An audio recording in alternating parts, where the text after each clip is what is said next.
देखें, कुछ ऐसा प्रॉपर्टी है जहां पर कि जो बेटा है उसका अधिकार नहीं होने वाला, और इसको लेकर सुप्रीम कोर्ट का भी फैसला है, बड़ा फैसला, ऐतिहासिक फैसला है।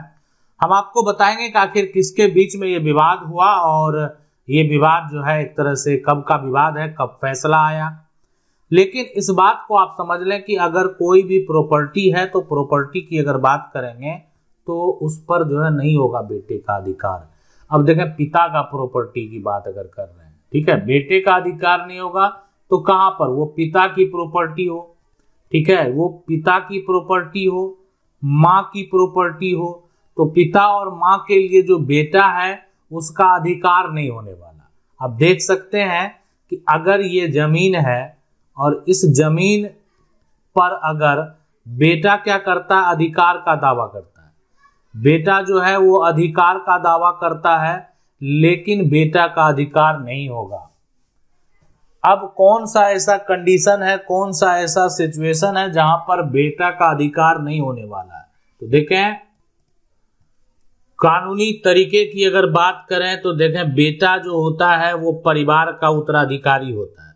बेटा हो, बेटी हो, ये सभी जो हैं ये परिवार के हकदार हैं और ये परिवार के उत्तराधिकारी भी हैं। अब जिसको आप उत्तराधिकारी कह रहे हैं उसको अधिकार नहीं, ये कौन सा कानून है? बिल्कुल सही है। देखें, पिता के पास जो जमीन है, ये जो जमीन आप देख रहे हैं पिता के पास, ये जमीन पिता ने खरीदा, लेकिन पिता ने जो जमीन खरीदा ये अपनी कमाई से खरीदा, अपनी कमाई से, ठीक है। अब यहां पर देखें, बेटा जो है वो दावा करता है, नहीं उसमें मेरा हक होना चाहिए। पिता के द्वारा जो है मकान बनाया गया वो एक यहां पर वो अपनी कमाई से, अपनी कमाई से, लेकिन पिता का जो यहां पर गांव का मकान है, गांव का मकान जो है, इस मकान को आप बोलेंगे कि ये पैतृक मकान है। पैतृक मकान पूर्वज ने बनाया है और उसी में रहते आए हैं, और उसमें आप जो भी एक तरह से खर्च किए होंगे, लेकिन जिस जमीन पर मकान है वो जमीन पिता ने नहीं खरीदी है। लेकिन जो पिता जहां रह रहे हैं, जो शहर है, वहां पर पिता के द्वारा जो मकान बनाया गया वो अपनी कमाई से बनाया गया। लेकिन बेटा क्या है? उत्तराधिकारी है। बेटा क्या है? हकदार है। अब देखें हमारा कानून क्या कहता है। एक आदमी अगर अपने मेहनत से कमाएगा, अगर आज आप अपने मेहनत से कुछ भी कमा कर खरीद लिए ना, तो वो आपकी अपनी कमाई से खरीदा हुआ कुछ भी, कोई आपने सामान खरीद लिया, कोई आपने एक तरह से संपत्ति खरीद लिया, ठीक है, या अन्य आपने जो भी खरीदा अपनी कमाई से खरीदा है।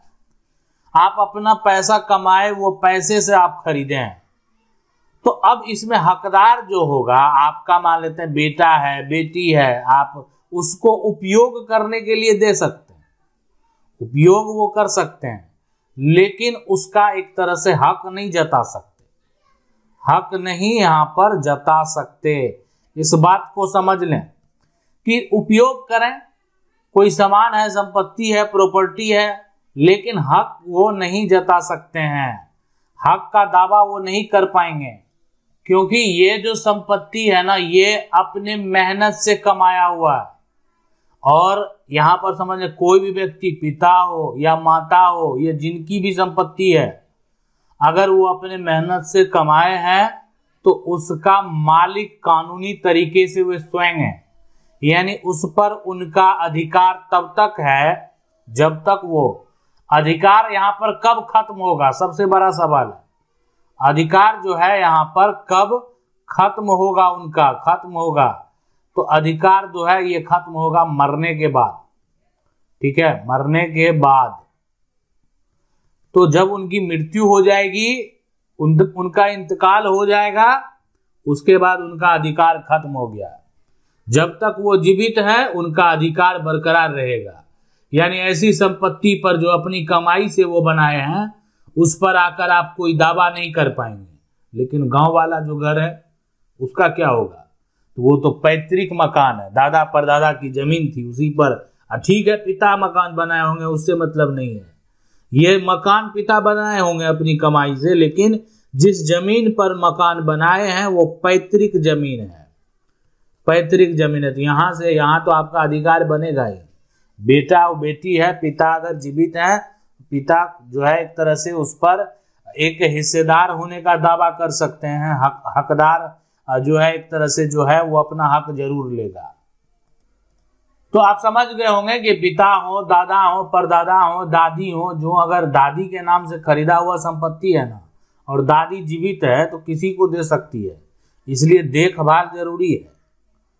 देखभाल नहीं करेंगे तो जाकर कोई मान लेते हैं फुसला कर जमीन को लिखवा लेगा, इसलिए देखभाल जो है संपत्ति है तो देखभाल तो जरूरी है। और इसलिए आपको यह समझना चाहिए कि जो है कि ऐसे सिचुएशन में कि जहां पर कि उनके नाम से प्रॉपर्टी है और उनका वो सेल्फ एक्वायर प्रॉपर्टी है जिसको आप अर्जित संपत्ति बोलते हैं। अब आप मान लेते पिता हो, माता हो, उनके नाम पर अगर सेल्फ एक्वायर प्रॉपर्टी है और आप उनका देखभाल नहीं करेंगे तो हो सकता है किसी को देकर वो चली जाएगी, तो इसलिए देखभाल जरूरी है। अब यहाँ पर देखें सुप्रीम कोर्ट के फैसले की बात करते हैं और ये फैसला जो है यहाँ पर जाकर आप देखेंगे ना तो ये एक तरह से आप हक के बारे में, यानी किस प्रकार से हक का दावा किया जाता है। अब ये जो फैसला है, ये फैसला जिसके बीच में विवाद हुआ है एक बार जान लें, सुप्रीम कोर्ट का ये फैसला है। और ये जो फैसला है पहला जिसके बीच में विवाद हुआ है उसका नाम है एस साई रेड्डी वर्सेस यहां पर जो है दूसरा जो है यहां पर नारायण यहां पर जो है रेड्डी। इस दोनों के बीच में विवाद हुआ और जो इसका एक तरह से केस नंबर है, केस नंबर वो यहां पर जो है वो है 409 ऑफ 1901। ये केस नंबर है, सिविल अपील नंबर, ठीक है। ये जो है यहां पर ये है सिविल अपील नंबर। तो अब जो बात करेंगे कि आखिरकार इस जजमेंट में है क्या, तो देखें ये जजमेंट जो है आपके संपत्ति यानी परिवार में जो है संपत्ति के विभाजन से संबंधित है, ठीक है। परिवार में जो प्रॉपर्टी का विभाजन करते हैं उससे ये संबंधित है, वो बेटा हो बेटी हो, यानी कहने का मतलब है आखिर इसका कानूनी अगर कोई भी संयुक्त परिवार जो होता है तो संयुक्त परिवार संयुक्त तब तक रहेगा जब तक परिवार में बंटवारा नहीं हुआ हो, परिवार में विभाजन नहीं हुआ, और जब विभाजन हो गया तो वो परिवार संयुक्त नहीं रहा। तो यहाँ पर जो है एक तरह से जो पैतृक संपत्ति हो या जो भी संपत्ति हो तो संपत्ति के विभाजन के लिए मुकदमा दायर किया गया था। इस जजमेंट में आपको ये सब देखने को मिलेगा।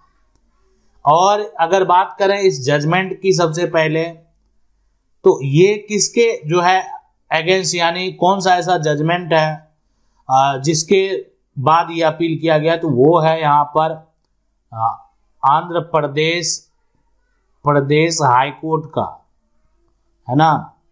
आंध्र प्रदेश हाईकोर्ट का जो जजमेंट है उसी को लेकर आगे अपील किया गया है सुप्रीम कोर्ट में। तो इसलिए आप समझ लें कि अगर आप जो है फैसले से संतुष्ट नहीं हैं, अगर जो जजमेंट कोर्ट के द्वारा दिया गया है अगर आप उससे संतुष्ट नहीं हैं हाई कोर्ट के जजमेंट से, तो आप सुप्रीम कोर्ट में अपील कर सकते हैं। सुप्रीम कोर्ट में आप जो है वो दावा कर सकते हैं।